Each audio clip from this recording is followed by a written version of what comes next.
Bismillahirrahmanirrahim. Assalamualaikum warahmatullahi wabarakatuh.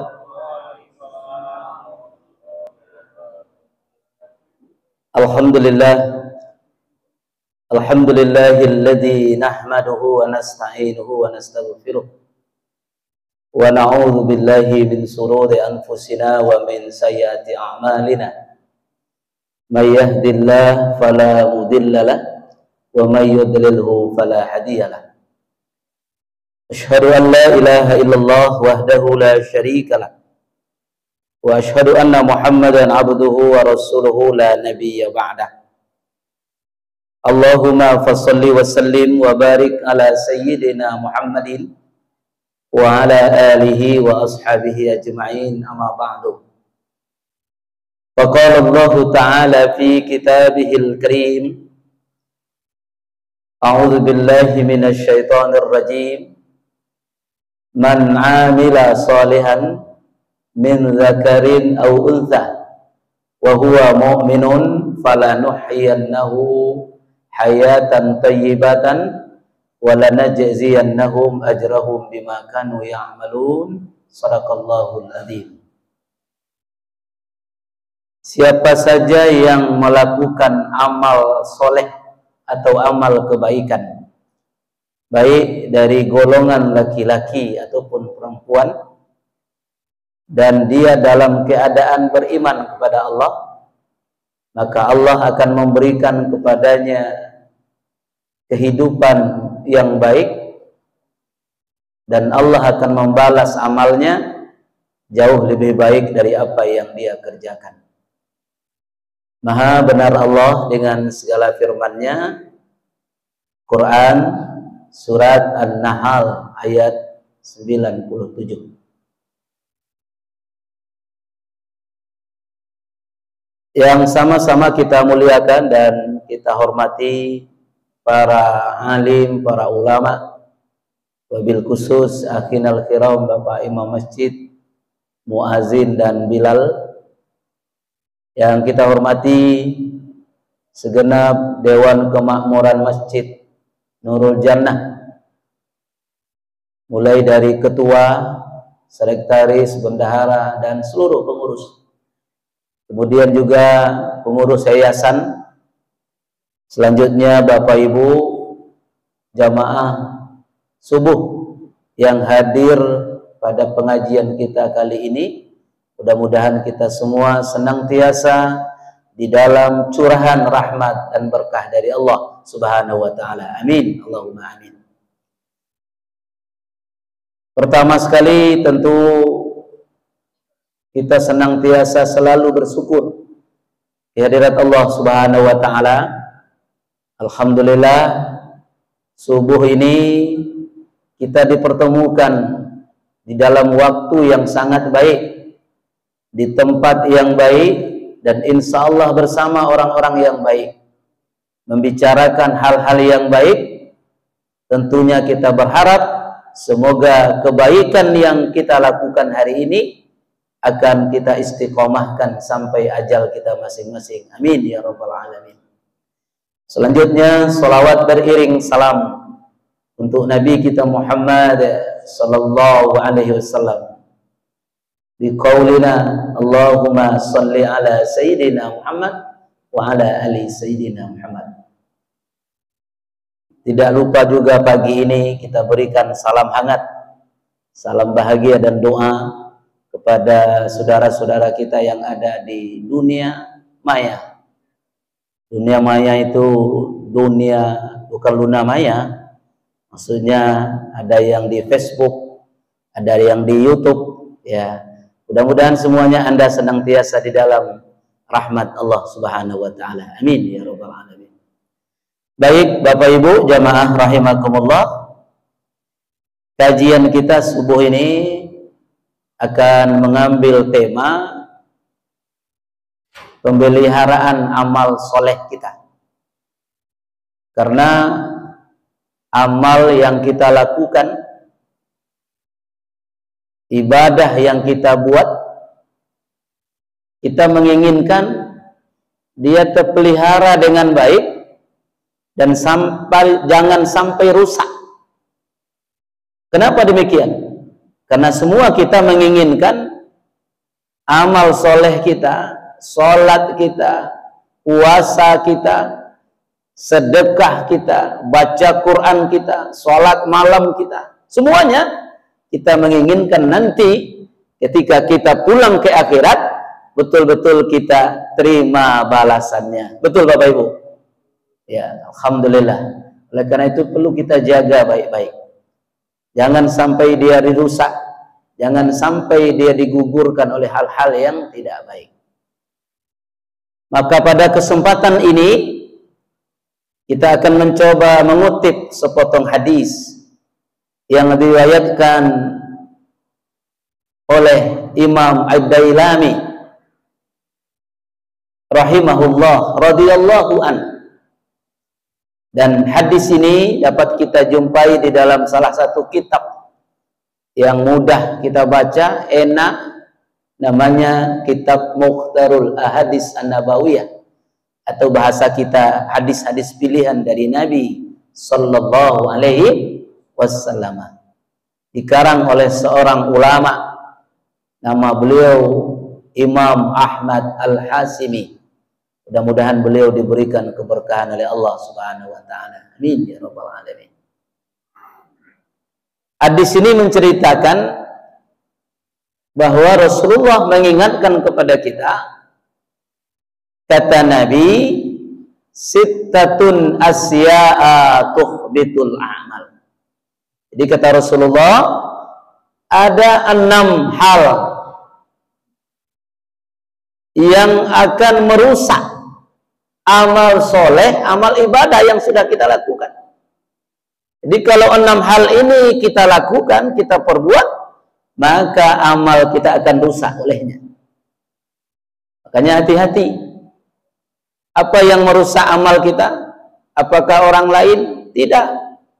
Apakah istri kita? Tidak. Apakah anak-anak kita, teman kita, sahabat kita? Tidak. Apa yang merusak? Perbuatan kita sendiri. Maka dijelaskan oleh Nabi, salah satu diantaranya dalam hadis ini, ada 6 yang merusak itu. Bahkan ada ulama yang lebih ekstrim memahami, tuhbitul a'mal, sampai hancur dan gugur amalnya. Na'udzubillah. Tentu kita tidak ingin. Maka hadis ini menjadi peringatan bagi saya, bagi Bapak Ibu yang hadir pada waktu ini. Apa yang pertama kata Nabi sallallahu alaihi wasallam? Yang pertama, al-istighalu bi'uyubil khalqi.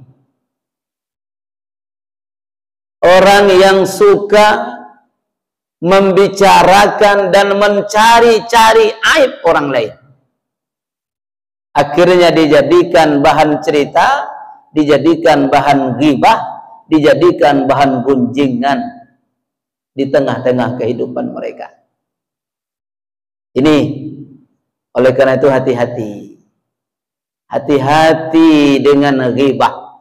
Hati-hati dengan sifat suka-suka mengungkit-ungkit kesalahan orang, mencari-cari aib orang lain.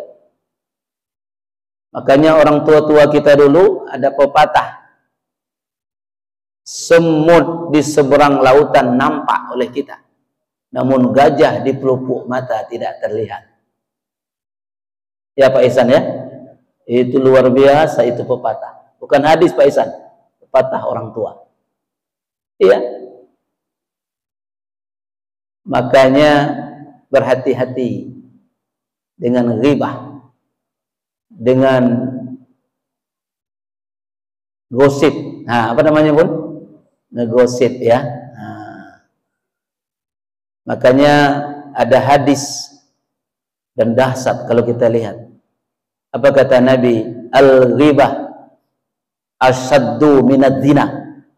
Dosa ghibah itu lebih kejam, lebih dahsyat, lebih berbahaya daripada berzina. Kenapa? Kalau berzina, ya jelas hukumannya. Atau dia bertobat kepada Allah dengan sungguh-sungguh, insya Allah dosanya diampuni Allah. Tapi kalau ghibah, terpaksa dicari orangnya dulu. Berapa orang yang kita ghibahi? Kalau sempat satu kampung yang kita gibahi, satu perumahan yang kita gunjingkan, satu komplek yang kita gosipkan, cari semua satu persatu, minta maaf kepadanya. Untung masih hidup. Kalau sudah meninggal, mau jumpa di kubur, ya tak Pak Isan, tak boleh. Oleh karena itu, ini yang penting kita jaga. Makanya kata Rasulullah sallallahu alaihi wasallam, tuba an saghalahu, berbahagialah orang yang senantiasa selalu mencari salah dia, ketimbang dia mencari dan mengungkip aib orang lain. Hati-hati, ya, jangan sampai menggibah. Di zaman Rasulullah ada seorang sahabat, kebetulan sahabat ini kulitnya hitam, badannya agak gemuk, pendek lagi, makan banyak, habis makan tidur, ngorok lagi tidurnya. Akhirnya apa? Mereka saling bercerita di antara sahabat ini. Hal ini sampai ke telinga Rasulullah. Apa kata Nabi? Wahai sahabatku sekalian, maukah kamu memakan daging saudaramu yang sudah mati? Fakarihtumuh, tentu akan engkau jijik kepadanya. Tapi kata sahabat ini, ya Rasulullah, itu benar ya Rasul. Si fulan itu betul-betul orangnya pendek, gemuk, hitam lagi, hidung pesek lagi. Ya enggak? Makan banyak, ya, ngorok tidurnya, hidup lagi itu. Kalau itu betul, itulah yang disebut dengan ghibah.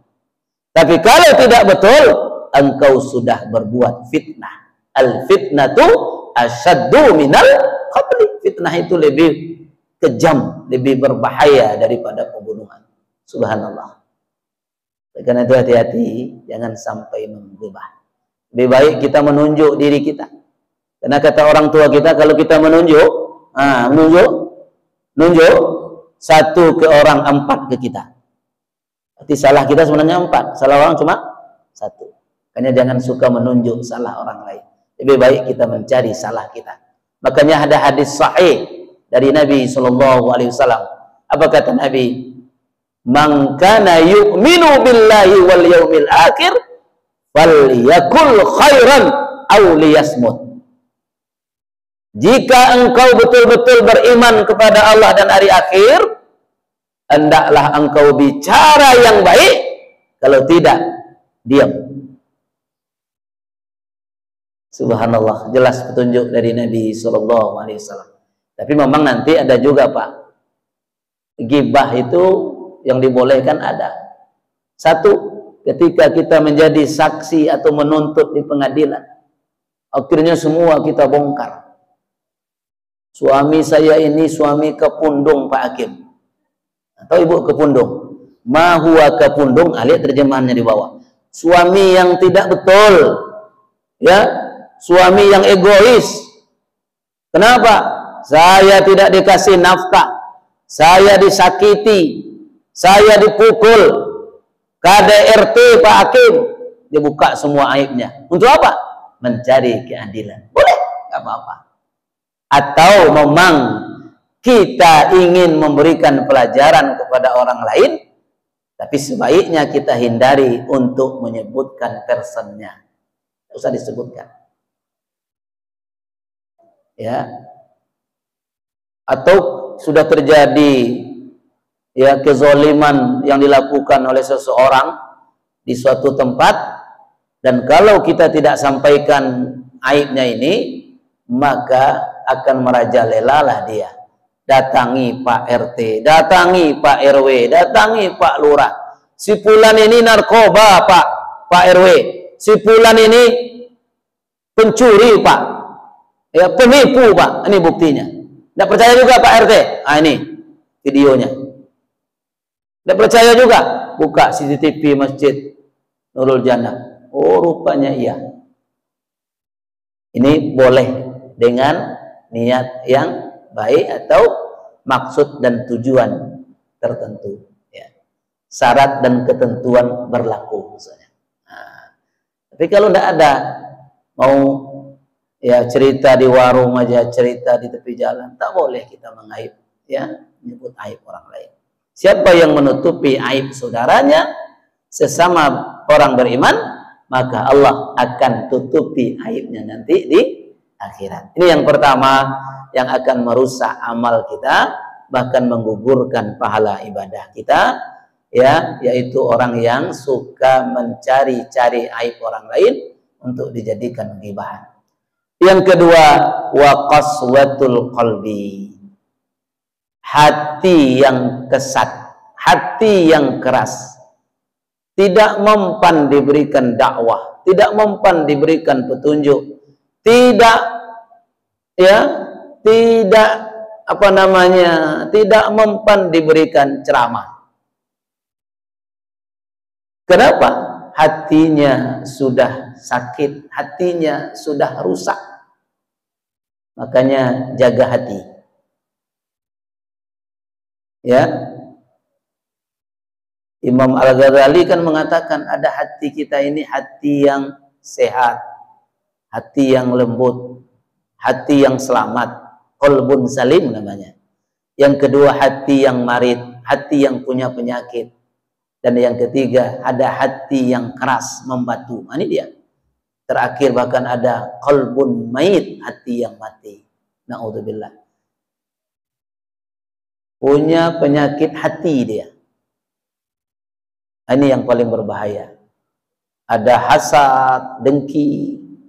Rupanya dengki ini, Pak, setelah kita baca dalam kitab Tauhid, dengki inilah nenek moyang penyakit hati. Kenapa sampai iblis itu mengeluarkan, sampai Nabi Adam keluar dari surga? Karena kedengkian iblis, Pak. Dengki dia sama Adam. Kenapa pula Adam ini di surga ini?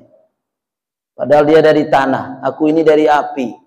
Kok dia dekat-dekat pula sama tempat tinggal pula dengan aku? Akhirnya dengki dia.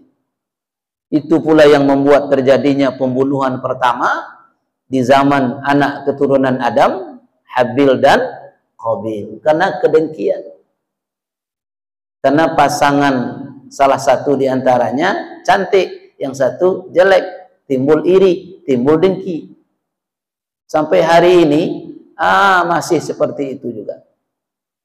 Kenapa di zaman Nabi Musa itu Fir'aun, ya, di zaman itu dibunuh semua anak laki-laki? Karena kedengkian. Ya, Fir'aun laknatullah alaih, karena tahtanya tidak mau dicopot. Kedengkian dia. Akhirnya apa? Dibunuh semua bayi yang baru lahir. Kalau itu laki-laki, dibunuh. Na'udzubillah. Begitu bahayanya dengki itu rupanya. Makanya kadang-kadang sampai hari ini terbawa-bawa juga di tengah masyarakat. Mana contoh? Tetangganya beli TV, Pak. Memang besar TV-nya. Ya, 52 inci. Tapi kredit, Pak. Tak pakai uang muka pula. Dia yang demam itu di rumah. Langsung mendingin, meriang badannya.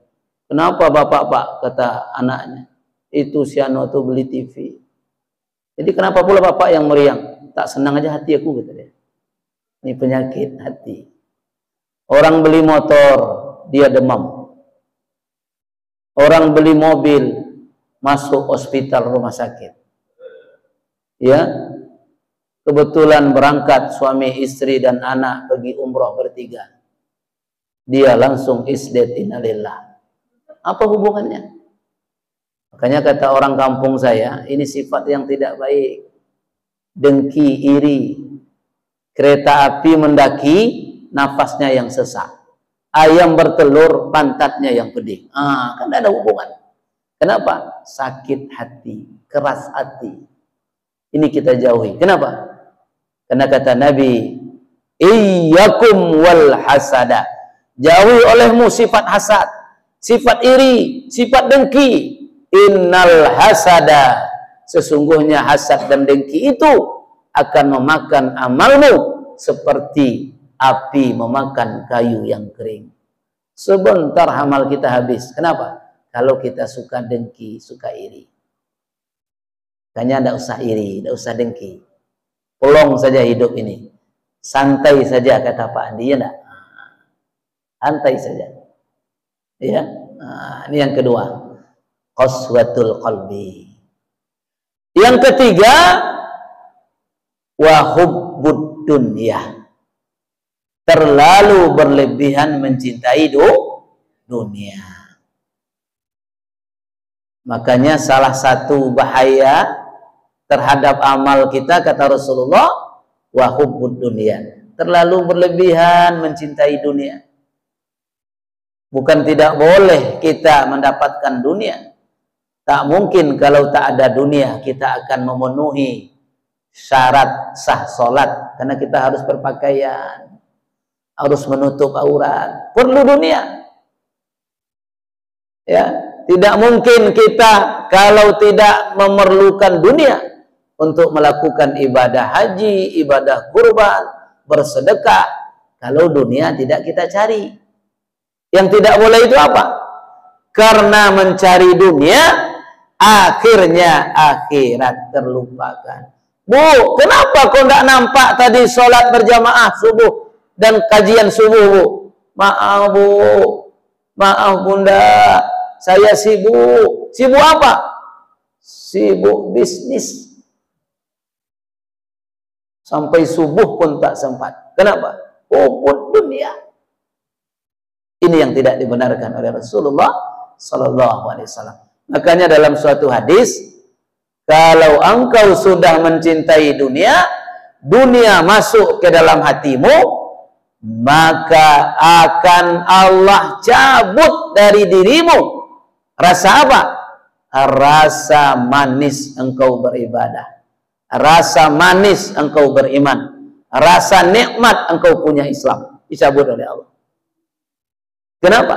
Karena terlalu berlebihan mencintai dunia. Makanya ada ungkapan, ya, dunia di tanganku, akhirat ada di hatiku. Ini bukan hadis Pak Ganjar, di grup WA. Ya. Jadi dunia di tanganku, akhirat di hatiku. Banyak hari ini saudara-saudara kita, Bapak Ibu, karena mencari dunia, akhirat hilang. Karena memang, ya, mencari penjahit, kampaknya hilang. Mana penjahit? Dunia yang kecil, sementara. Mana kampak yang besar? Akhirat.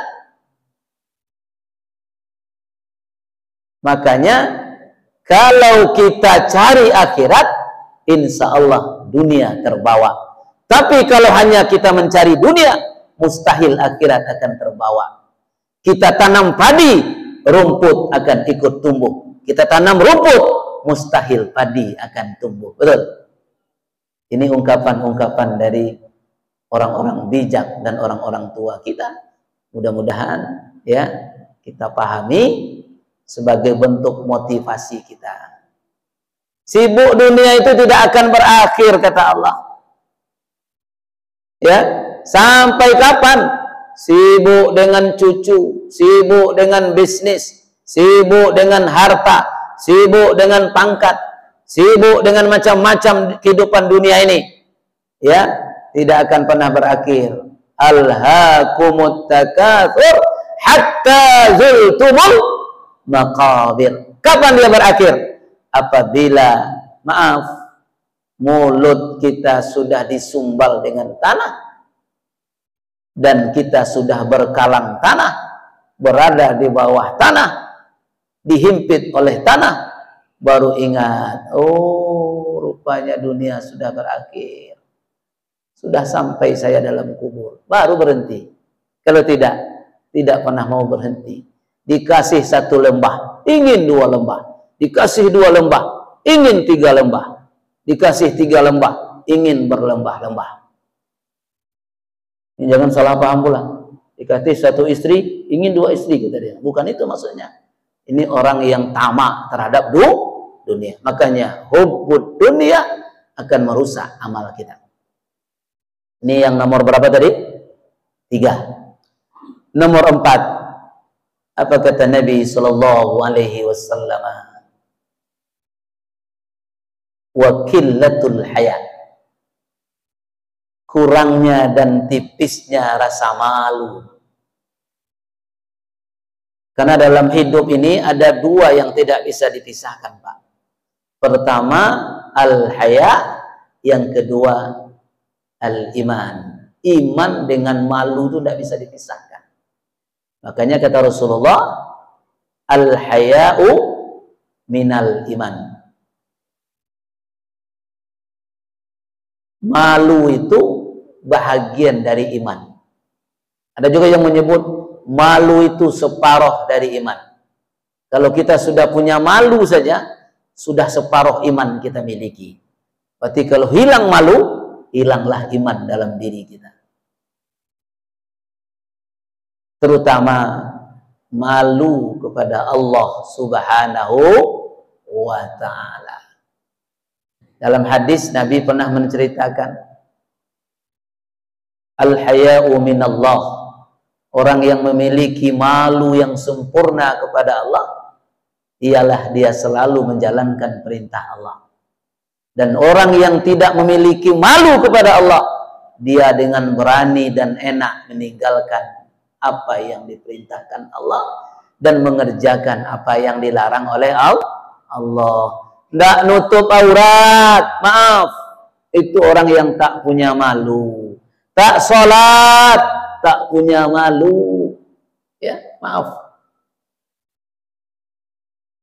Jadi orang yang sempurna malunya kepada Allah, orang yang senantiasa melakukan perintah Allah.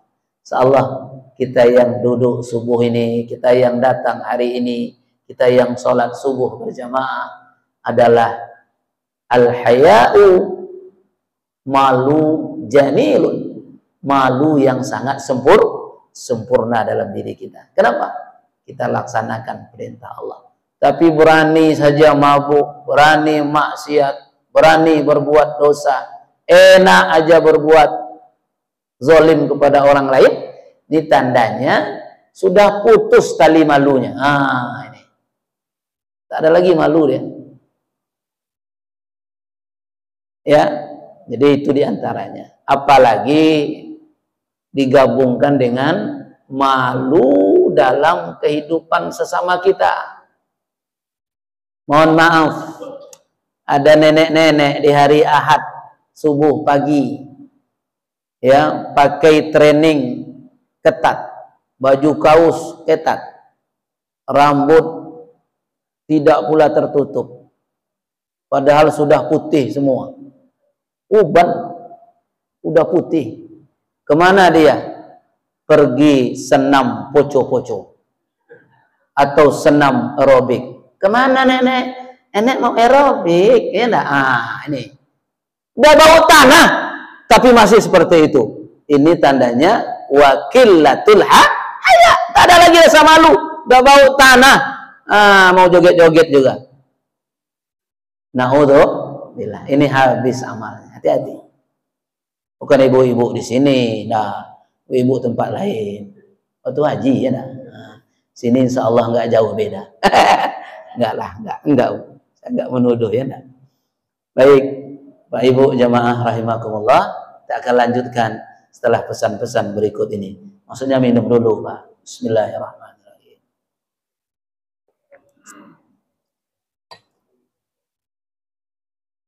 Yang kelima, apa kata Nabi sallallahu alaihi wasallam? Wa tulul amal. Panjang angan-angan, suka mengkhayal, ini akan merusak, akan menghabiskan amal kita. Bahkan tuhbitul amal, menggugurkan amal yang sudah kita buat. Malas berikhtiar, tapi ingin jadi orang kaya raya.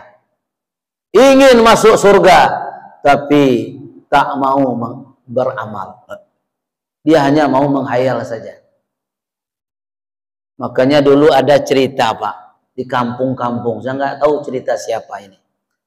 Ada seseorang yang kerjanya setiap hari mengambil pohon kelapa. Ini sebelum monyet, kalau di kampung kami kan yang ngambil kelapa itu namanya buruk atau monyet. Itu yang ngambil kelapa. Jadi sebelum dia sekolah, manusia yang ngambil, naik manjat langsung.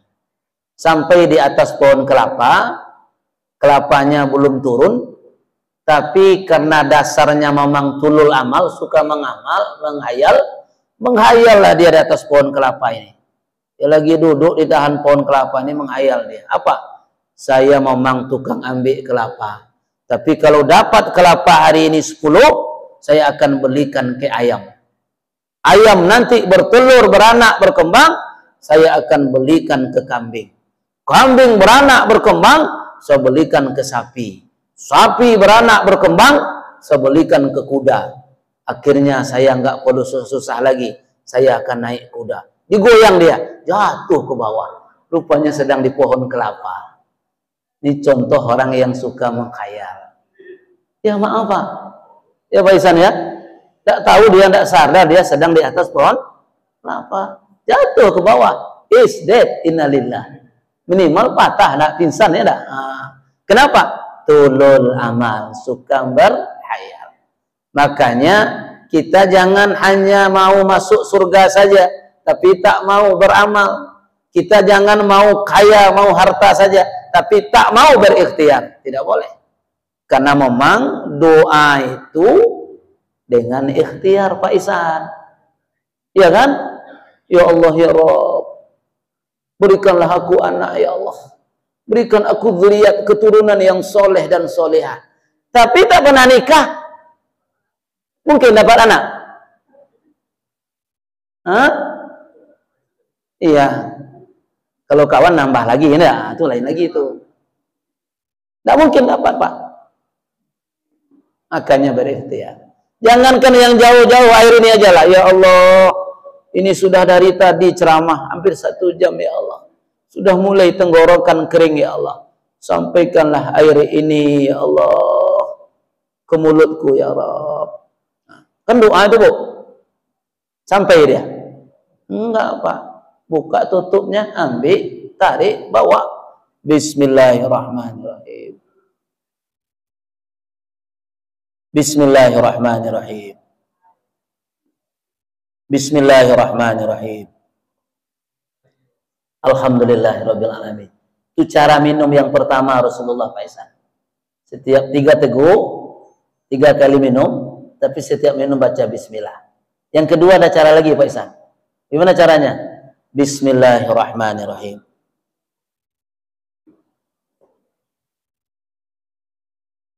Alhamdulillahirabbil alamin. Ini namanya ilmu teori langsung praktek. Mustahil. Rabbana atina fid dunya hasanah wa fil akhirati hasanah wa qina azabannar. Oh, jadi doa dia.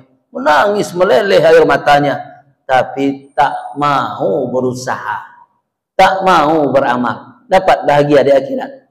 Mana? Tak ada. Ini contoh. Teori langsung praktek. Ya. Teorinya apa?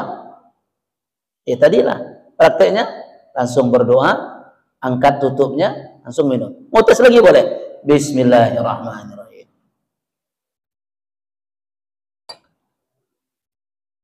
Baik Bapak Ibu jamaah rahimakumullah. Ini tulul amal. Dan hari ini Bapak Ibu, maaf, banyak hal-hal itu yang datang kepada kita setiap hari.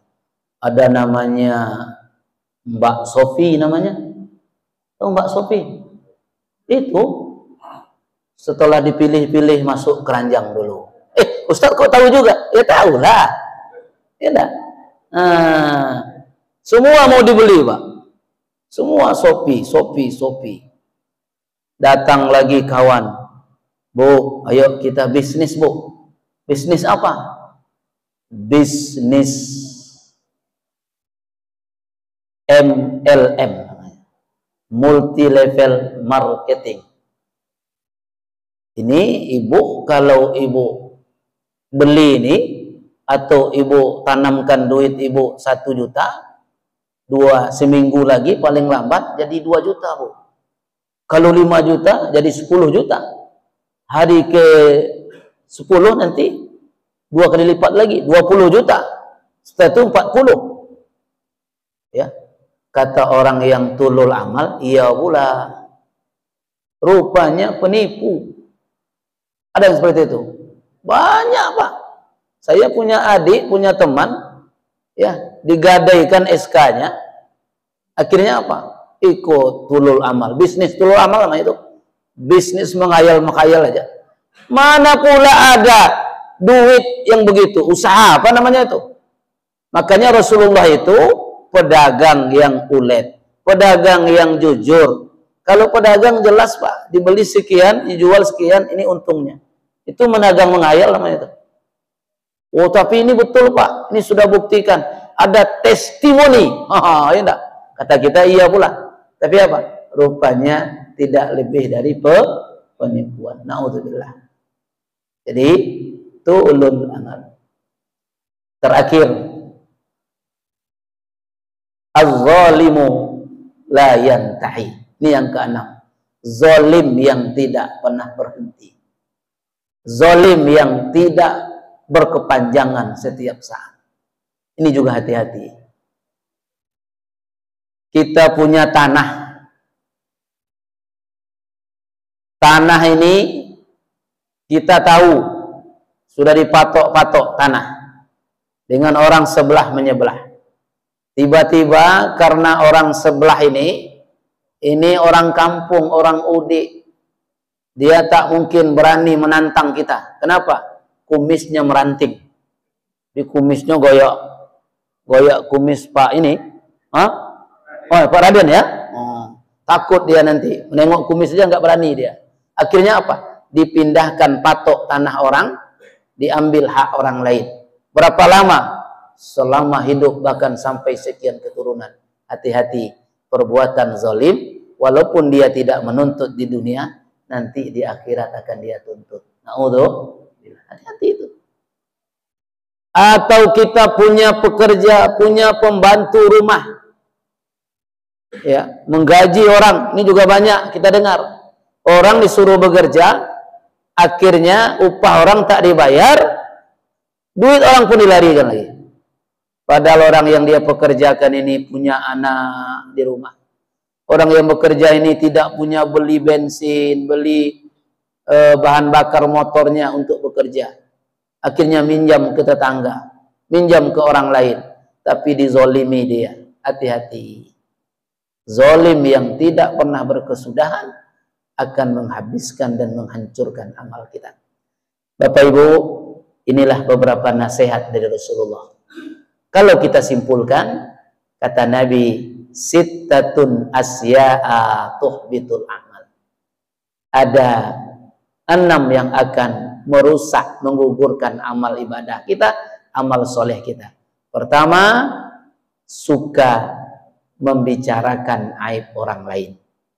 2, hati yang keras, hati yang kesat, hati yang punya penyakit.